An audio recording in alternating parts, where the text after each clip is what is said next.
Welcome to பனி channel. இப்போ என்ன செய்ய போகிறேன்னா ஃபிஷ் ஆம்லேட் தான் செய்ய போகிறேன். இப்போ தான் நம்ம சேனலை ஃபஸ்ட் டைம் பார்க்குறீங்கனாக்கா சப்ஸ்கிரைப் பண்ணிவிட்டு பாருங்கள். வாங்க வீடியோக்குள்ளே போகலாம். இப்போ ஃபிஷ் ஆம்லேட் செய்கிறது எப்படின்னு பார்க்கலாம். ஃபிஷ் ஆம்லேட் செய்கிறதுக்கு நான் பன்னா மீன் வாங்கி அதை நல்லா வறுத்து எடுத்து வச்சுருக்கேன். நம்ம அவிச்சி போடுவாங்க, அவிச்சி போட்டோன்னாக்கா அதில் அவ்வளோவா டேஸ்ட் இருக்காது. இந்த மீனை வந்து வறுத்து வச்சிட்டோம்னாக்கா நம்ம ஆம்லேட் போடுறதுக்கு நல்லா டேஸ்ட்டாக இருக்கும். மீனை வறுத்து எடுத்து வச்சுட்டு 2 முட்டையை கிண்ணத்தில் உடச்சி ஊற்றிக்கலாம்.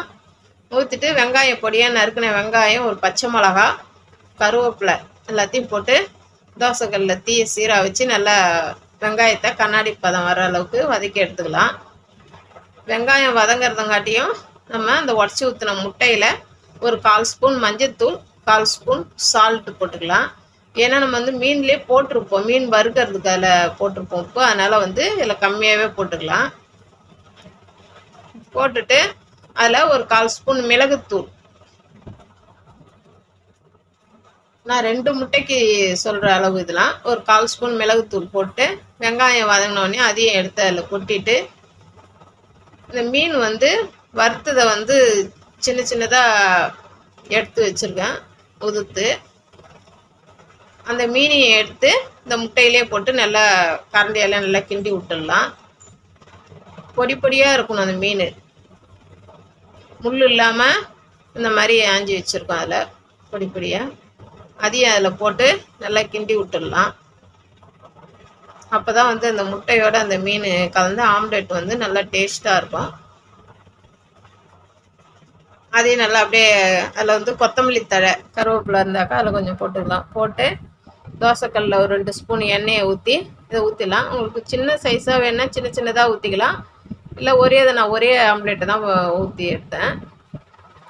சின்னதாக ஊற்றினா திருப்புறதுக்கு கொஞ்சம் நல்லா வரும். பெருசாக ஊற்றிட்டோம்னாக்கா திருப்பி போட புட்டுக்கும் ஆம்லேட்டு. அப்படியே ஸ்பூனால் அப்படியே பரப்பி விட்டுட்டு எண்ணெயை ஒரு ஸ்பூன் அது மேலே மொண்டு ஊற்றிட்டு தீயை சீராக வைக்கணும்.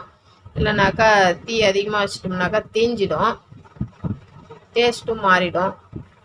தீயை சீராக வச்சுட்டு ஒரு திருப்பக்கோலை ஒரு பெரிய கரண்டியாக எடுத்து 2 கரண்டி எடுத்து திருப்பி விடணும் மொல்லமாக. அப்போ தான் வந்து ஆம்லேட் உடையாமல் வரும். அது மேலே கொத்தமல்லி தழையை தூவி விட்டுடலாம். இந்த ஆம்லேட் சாப்பிட்றதுக்கு அவ்வளோ அருமையாக இருக்குது. நம்ம யாரும் வந்து இந்த மாதிரி ஃபிஷ் ஆம்லேட்லாம் அவ்வளோவா செஞ்சுருக்க மாட்டோம். நானே இதுதான் ஃபஸ்ட் டைம் செஞ்சுருக்கேன். இது சாப்பிட்றதுக்கு அவ்வளோ அருமையாக இருக்குது. நம்ம வீட்டில் மீன் வாங்கினோம்னாக்கா அந்த மாதிரி செய்யலாம். நீங்களும் செஞ்சு பாருங்கள். இது வந்து ஒரு பெரிய கரண்டி கொடுத்து தான் திருப்பி விடணும், இல்லைன்னா உடச்சிக்கும். இப்போ ஆம்லேட்டு திருப்பி போட்டு இது பார்க்குறதுக்கு எவ்வளோ அழகாக இருக்கு பாருங்கள். இதே மாதிரி நீங்களும் செஞ்சு பாருங்கள். இந்த ஃபிஷ் ஆம்லேட் வந்து ரொம்ப ஹெல்த்தியானது கூட. இதோட வந்து இது பிரியாணி இதெல்லாம் வச்சு சாப்பிட்றதுக்கு அவ்வளோ அருமையாக இருக்கும். நீங்களும் செஞ்சு பார்த்துட்டு எப்படி இருக்குன்னு கமெண்ட்டில் சொல்லுங்கள். பார்க்குறதோட விட்றாதீங்க. எல்லாருக்கும் ஷேர் பண்ணுங்கள், லைக் பண்ணுங்கள், சப்ஸ்கிரைப்